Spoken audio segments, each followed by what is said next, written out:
Bismillahirrahmanirrahim. Assalamualaikum warahmatullahi wabarakatuh. Perkenalkan, saya Fitra Maharani Umaira, SSI MKOM, yang merupakan dosen dari program studi D3 Teknik Informatika PJJ, Politeknik Elektronika Negeri Surabaya. Bidang ilmu saya adalah teknik informatika dengan konsentrasi pada analisis data dan juga image processing. Video ini merupakan pernyataan diri dosen dalam unjuk kerja Tridharma Perguruan Tinggi atau disingkat sebagai PDD UKT-PT pada bidang pengajaran. Pada hari ini, saya akan menjelaskan metode pengajaran saya dengan menggunakan metode DIA, yaitu Delivery, penyampaian materi pembelajaran, baik secara luring untuk kelas reguler dan juga daring untuk kelas pendidikan jarak jauh. Kemudian Interaction, yaitu forum diskusi dan juga telekonferensi, dan juga yang terakhir adalah assessment, yaitu dengan memberikan tugas dan juga kuis. Pada salah satu mata kuliah yang saya ampuh, yaitu mata kuliah topik khusus informatika.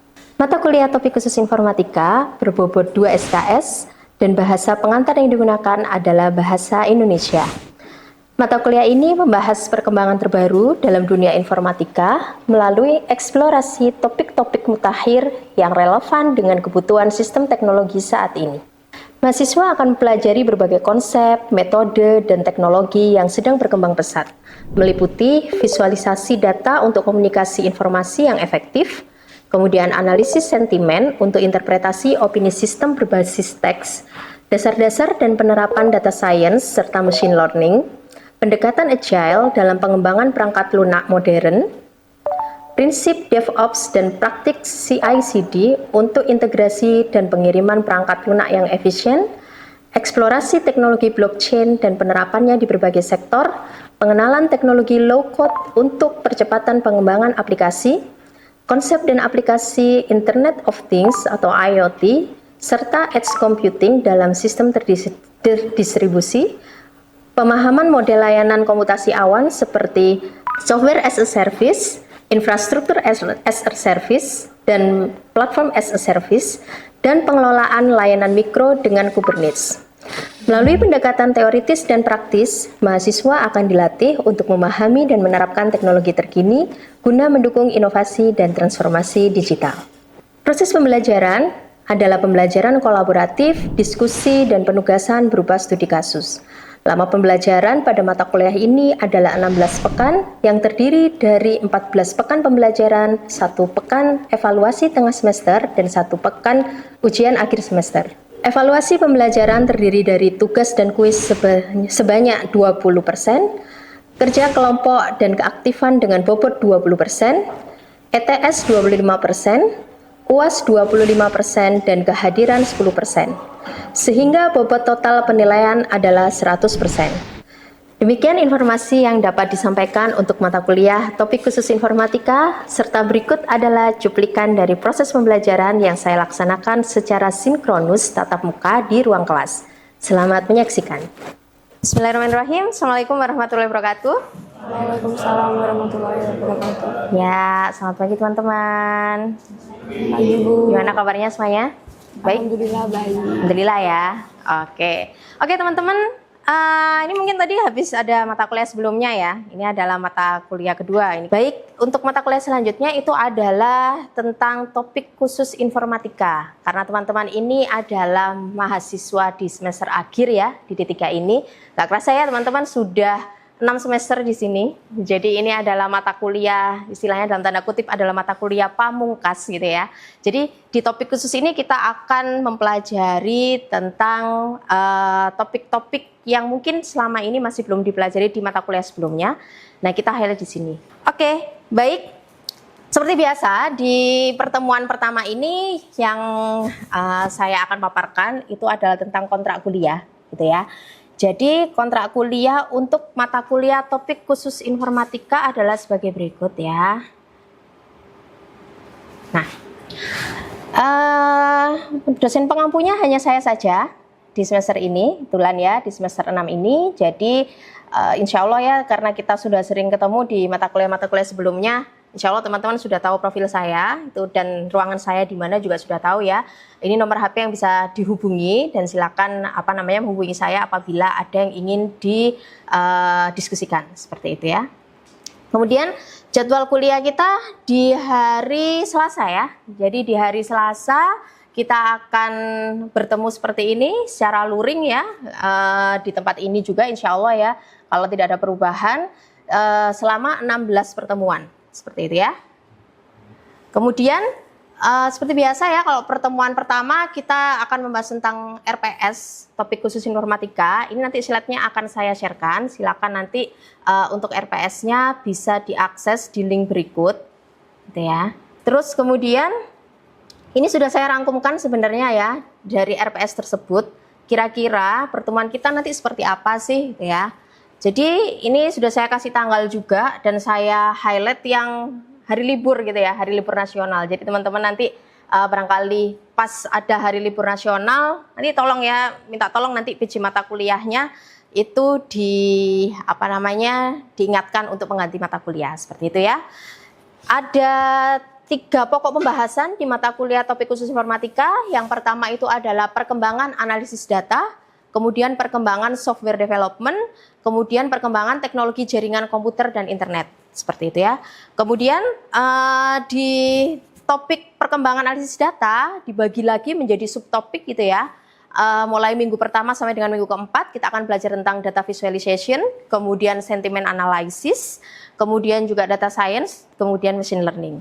Kemudian di perkembangan software development itu ada agile software development, kemudian selanjutnya ada DevOps, CI/CD ya, continuous improvement, continuous development. Kemudian ada libur lebaran di situ ya. Jadi kalau di kalender akademik kan memang kalau libur lebaran tidak ada perkuliahan ya di saat itu. Kemudian lanjut masuk lagi langsung evaluasi tengah semester. Jadi nanti teman-teman perlu mempersiapkan ya, setelah libur lebaran ada evaluasi tengah semester. Kemudian lanjut ke perkembangan software development, materi selanjutnya adalah low code teknologi. Kemudian ada juga blockchain. Seperti itu ya. Nah, selanjutnya untuk topik yang ketiga yaitu perkembangan teknologi jaringan komputer dan internet. Kita akan pelajari tentang IoT, Internet of Things gitu ya. Mungkin teman-teman sudah banyak juga yang bermain-main dengan IoT ya. Bahkan mungkin beberapa ada yang menjadi tim robot di sini ya. Terus kemudian ada juga yang edge computing. Kemudian di minggu ke-12 itu ada software as a service, infrastruktur as a service, kemudian juga ada platform as a service. Tapi di situ ada libur nasional, saya kasih keterangan ya. Jadi nanti kita akan ganti di minggu lainnya, seperti itu ya. Kemudian pekan ke-13 adalah materi terakhir yaitu tentang Kubernetes, gitu ya. Terus kemudian selanjutnya di minggu ke-14 seperti biasa sesuai dengan kalender akademik ada ujian akhir semester, seperti itu ya. Baru nanti di minggu ke-15 dan minggu ke-16 itu adalah biasanya kuliah tamu praktisi, gitu ya. Nanti insya Allah ada nanti kolega saya yang akan mengajarkan tentang perkembangan teknologi, khusus untuk mata kuliah topik khusus informatika ini. Itu ya, baik. Sampai sini mungkin ada pertanyaan? Belum? Oke, saya lanjutkan ya. Baik. Untuk penilaian saya sesuaikan dengan peraturan akademik ya, peraknya PENS itu ada di link tersebut ya. Ini nanti teman-teman sebenarnya bisa akses karena sudah dipublish juga di webnya PENS ya. Kemudian bobot evaluasinya ini yang saya highlight ya, itu adalah di pasal 28 tentang bobot evaluasi mata kuliah. Baik, mungkin sampai sini ada pertanyaan? Belum, cukup jelas ya untuk pengantar perkuliahan gitu ya, untuk materi-materi apa yang akan kita pelajari di topik khusus ini, insya Allah sudah jelas semua ya. Oke, selanjutnya kita langsung saja gitu ya ke materi yang pertama yaitu tentang visualisasi data. Oke, sudah terlihat semuanya ya? Belakang terlihat ya? Lihat ya. Oke, terima kasih Mbak. Oke, ini adalah materi yang pertama di topik khusus informatika yaitu tentang visualisasi data, gitu ya. Ini teman-teman mungkin ada juga yang sekarang sedang menjalankan PA gitu ya. Saya lihat beberapa ada yang judulnya tentang visualisasi data gitu ya. Barangkali ini bisa menjadi inspirasi gitu. Inspirasi untuk pengembangan dashboardnya teman-teman nantinya gitu ya. Jadi di sini nanti yang akan kita pelajari itu pertama adalah kenapa sih kita harus membuat visualisasi data gitu ya. Kemudian yang kedua adalah tujuan visualisasi data itu sebenarnya untuk apa sih gitu ya. Kemudian ada ragam, ini yang agak panjang mungkin nanti ya. Kita akan bahas berbagai ragam visualisasi data gitu ya. Terus kemudian ada juga tools. Kalau tools sebenarnya banyak sekali ya untuk visualisasi data. Nanti teman-teman bisa tinggal memilih gitu ya. Nanti akan saya tunjukkan ada beberapa tools yang biasa digunakan di dalam visualisasi data gitu ya. Lanjut. Oke, sekarang kita masuk ke pembahasan yang pertama, yaitu tentang mengapa kita harus memvisualisasikan data. Terlihat ya, ada gambar di depan saya ini, ya, di depan teman-teman juga. Indonesia. Jadi, di sini ada dua gambar, gitu ya. Kira-kira insight apa yang bisa kalian dapatkan setelah melihat kedua gambar ini? Saya kasih waktu mungkin 5 detik ya untuk mengamati. Kemudian silakan nanti angkat tangan, barangkali ada yang sudah mendapatkan insight. Silakan, enggak, teman-teman? Ah ya, baik, Mbak Alvira, silakan. Kalau menurut saya ya bukan sebagai Ya. pembaca awam. Iya. Itu tujuan visualisasikan untuk mendapatkan insight dari gambar tersebut. Nah, menurut saya itu kalau dari gambar di sebelah kanan itu saya bisa melihat bahwa pertumbuhan lonjakan tinggi rendahnya kematian yang ada di Irak. Oke. Kalau yang Terus? sebelah kiri itu mengenai kematian, tapi menurut saya yang lebih mempresentasikan yang bisa saya mudah lihat itu adalah yang sebelah kanan. Yang sebelah kanan ya? Oke. Dari kedua ini ada lagi nggak yang bisa diambil insight-nya? Kira-kira? Ada suatu aneh nggak kira-kira? Lebih ke itu Bu, penggunaan warna sih. Penggunaan warna. Oke, penggunaan warnanya bagaimana? Kan kalau misalnya untuk kalau yang di sebelah kanan itu kan menunjuk dia kan headline-nya itu kan adalah dates of the decline ya Bu. On the Nah itu decline. kan kematian. Jadi kematian harusnya bisa warnanya agak lebih mempresentasikan, bisa warna merah gitu. Oke, dari warna juga ternyata berpengaruh ya, gitu. Ada yang menyadari nggak kira-kira kalau sebenarnya dua gambar ini adalah grafik yang sama sebenarnya? Ada? Gini Mas? Iya, ada ya? Nyadari ya, wah ini sebenarnya adalah grafik yang sama ya sebenarnya. Hanya dibalik saja sebenarnya, gitu. Jadi ini adalah dua grafik yang sama tentang kematian yang ada di Irak. Dari tahun 2003 sampai dengan 2011, mungkin agak kecil ya, nanti insya Allah slide-nya akan saya sharekan juga. Jadi dari 2003 sampai dengan 2011, pada saat digrafikkan di sebelah mungkin kirinya teman-teman ini ya, kelihatan itu ada banyak kematian gitu ya di Irak, seperti itu. Pada saat gambar itu kita balik gitu ya, menjadi biru seperti ini, maka kita bisa melihat loh sebenarnya ada penurunan gitu ya. Memang banyak kematian yang ada di Irak, tapi ternyata ada penurunan loh dari sekitar tahun 2008 ini ya sampai dengan 2011. Sebenarnya grafiknya itu adalah melandai seperti itu gitu ya. Jadi kenapa sih kok harus divisualisasikan data? Ternyata visual itu lebih efektif untuk mengubah cara pikir seseorang. Bayangkan aja, pada saat kita melihat yang di sini, kita melihat, oh banyaknya korban banget gitu ya. Tapi ternyata pada saat kita melihat di yang gambar biru ini, sebenarnya terjadi penurunan yang cukup signifikan di antara tahun-tahun tertentu seperti itu. Gitu ya. Jadi visualisasi data ini mengapa sih kok ada aturan-aturannya, bahkan ada bukunya sendiri ya, yaitu Storytelling the Data. Itu karena itu biar kita ini bisa menginformasikan gitu ya kepada halayak, tetapi juga bagaimana caranya kita bisa membuat mereka berpikir gitu ya, kira-kira yang mau diinformasikan kita itu apa. Terus kemudian yang pastinya visualisasi data ini untuk mengungkapkan pola pastinya ya, polanya seperti apa, naik terus atau turun atau musiman atau fluktuatif dan lain sebagainya. Kemudian trennya seperti apa. Kemudian ada perubahan-perubahan dan juga ada korelasi, biasanya korelasi antara dua sumber gitu ya. Terus kemudian juga menyederhanakan informasi yang kompleks. Jadi bayangkan aja kalau kita punya data, tapi data itu tidak kita visualisasikan, tapi data itu kita tabelkan gitu ya.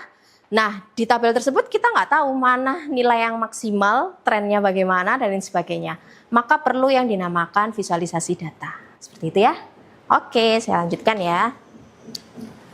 Oke, Selanjutnya ini adalah tujuan visualisasi data ya. Pastinya untuk mengeksplorasi. Jadi pada saat kita mempunyai suatu data historical misal ya, ataupun data-data misal IoT dan lain sebagainya yang diambil dari alat-alat device sensor-sensor tersebut gitu ya.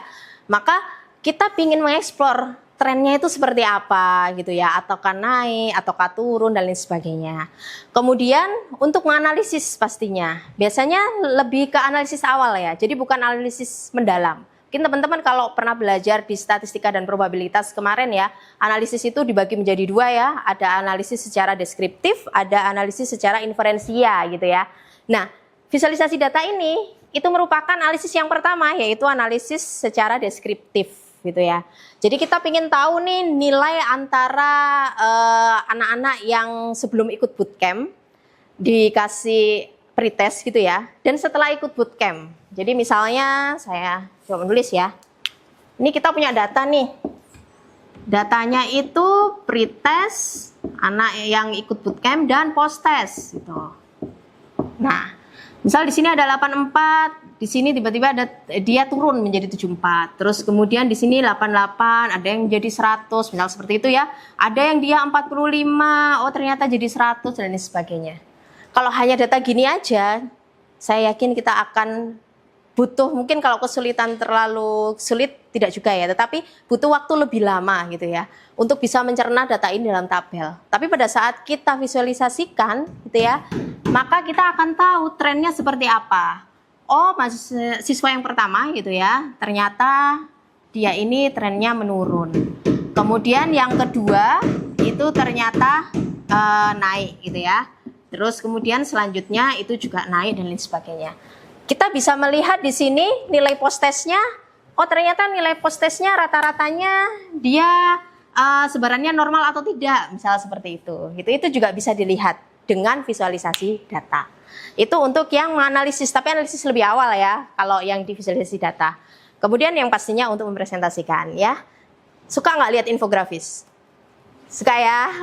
Infografis itu kan kalau di Instagram itu banyak sekali sekarang macamnya ya, dan infografis itu yang perlu kita lihat adalah tidak hanya dia bagus saja, warnanya oke, tetapi juga informatif. Itu yang perlu kita pegang ya pada saat kita membuat dashboard visualisasi data seperti itu.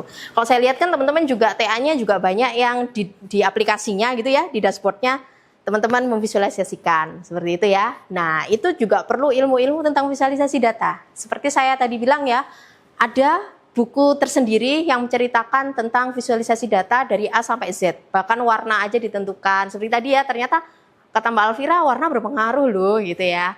Terus kemudian tulisan, font itu juga ditentukan. Itu bagus sekali. Nanti insya Allah akan saya sharekan ya bukunya.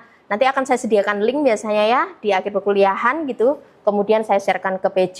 Di situ semua bahan kuliah dari tadi kontrak ya. Terus kemudian juga materi, kemudian nanti ada referensi-referensi, insya Allah saya taruh di situ. Terus kemudian teman-teman kan juga banyak ya biasanya referensi-referensi yang relevan, silakan juga dicari gitu ya. Sekarang udah teknologi semakin maju, teman-teman juga eksplorasinya semakin luas, bisa jadi lebih luas dari saya. Nanti bisa kita saling share di sini gitu ya. Oke. Nah sekarang ini yang agak panjang mungkin ya tentang ragam visualisasi data. Mungkin bisa diceritakan selama ini biasanya teman-teman menggunakan visualisasi data itu berupa apa? Apakah pie chart, apakah grafik, line chart gitu ya, grafik batang. Mbak Alvira biasanya menggunakan apa? Yang paling sering? Bar chart sih. Bar chart ya, bar chart itu biasanya data-datanya itu entah itu per bulan gitu ya, itu seperti apa. Entah itu dari gender mungkin bisa dilihat ya seperti apa. Oke, jadi ini untuk inspirasi teman-teman ya, akan saya ceritakan tentang ragam visualisasi data. Barangkali bisa digunakan untuk memvisualisasikan data-data teman-teman gitu ya. Oke, yang pertama adalah tentang visualisasi besaran dan perbandingannya. Jadi betul sekali, tadi biasanya kalau kita ingin tahu perbandingan, kita biasanya menggunakan bar chart. Tetapi ada ide lain gitu ya, bar chartnya tidak harus tegak seperti yang saya gambarkan, bisa menyamping ya. Jadi bar chartnya, misal di sini ada data tentang the global top 10 Android apps di sini ya. Terus kemudian ini ada source-nya ya, saya taruh di sini. Ini diambil datanya pada tahun 2019. Ternyata pada tahun 2019 yang paling banyak di-download di Android itu adalah WhatsApp. Mungkin sekarang akan berubah lagi ya, kalau datanya terbaru akan berubah lagi. Jadi di tahun 2019 sebanyak 75,8 juta gitu ya penduduk itu yang menggunakan Android itu mendownload WhatsApp Messenger seperti itu. Kemudian mungkin bisa menjadi inspirasi selanjutnya ya, yaitu Lollipop Chat. Nah, di sini Lollipop Chat juga sering ya kalau misalnya datanya kategorinya banyak, itu kita biasanya menggunakan ini. Misal di sini adalah data tentang apa namanya mobil-mobil beserta silindernya, beserta miles per galonnya berapa, gitu ya. Kemudian ada juga yang namanya visualisasi proporsi. Tuh. Proporsi biasanya teman-teman menggunakan apa paling sering? Pie chart mungkin ya. Masih ingat ya pie chart seperti apa ya? Oke. Nah, pie chart itu biasanya digunakan untuk visualisasi proporsi. Kalau kategorinya sedikit, dia akan bagus untuk divisualisasikan gitu ya. Dia akan informatif yang penting. Jadi misal maksimal ada 4 atau 5 gitu ya. Ini masih bisa terbaca. Tapi kadangkala saya pernah melihat juga gitu ya, teman-teman visualisasikan itu adalah kategorinya banyak. Jadi kelihatan kecil-kecil seperti ini. Banyak ya. Beberapa kali pernah lihat ya. Sehingga tidak informatif hal yang seperti ini. Itu. Jadi ini adalah apa namanya? Satu visualisasi data yang bisa digunakan teman-teman untuk visualisasi proporsi, yaitu tree map chart, gitu ya, tree map chart. Ini bisa menjadi salah satu inspirasi, gitu ya, untuk teman-teman dalam memvisualisasikan proporsi. Jadi tidak hanya berupa pie chart seperti itu ya, bisa juga menggunakan tree map chart, gitu ya. Oke, selanjutnya adalah visualisasi sebaran data dan juga perbandingannya. Nah ini histogram ini merupakan salah satu visualisasi sebaran data dan juga perbandingannya. Selanjutnya ini ada bubble chart yang menunjukkan visualisasi hubungan antar variabel, gitu ya.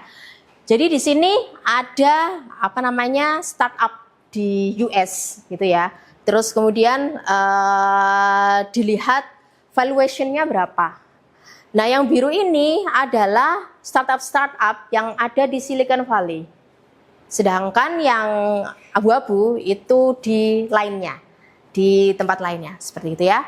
Nah, di sini kita bisa melihat ya, kalau semakin besar gitu ya, berarti nanti valuation-nya semakin besar. Kemudian bisa dilihat fundraise-nya juga. Di sumbu X ada fundraise, di sumbu Y itu ada revenue-nya. Oke, selanjutnya adalah ini, ada data deret waktu nih ceritanya ya. Kalau biasanya mungkin teman-teman yang paling familiar itu adalah line chart biasanya ya. Biasanya kalau data deret waktu itu kita menggunakan line chart, itu seperti apa. Kalau misal data musiman juga seperti apa, naik turunnya seperti apa gitu ya. Jadi kalau misalnya menggunakan data time series yang seperti ini, kita juga bisa menggunakan stack bar chart. Gitu ya, stack bar chart ini contohnya adalah di sini ada grafik tentang berapa lama sih orang apa namanya menggunakan digital media di US pada tahun 2008 sampai dengan 2018. Nah, di sini juga ada apa namanya berbagai macam kategori ya. Jadi dia ini ada mobile yang berwarna biru, kemudian yang hijau itu adalah desktop atau laptop, kemudian yang kuning ini adalah other connected devices gitu ya.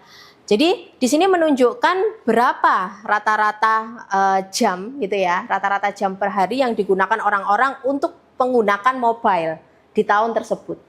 Dan ternyata bisa kita lihat ya, mungkin saya sekilas di sini menunjukkan bahwa di tahun 2008 yang paling banyak digunakan di digital medianya itu adalah desktop atau laptop.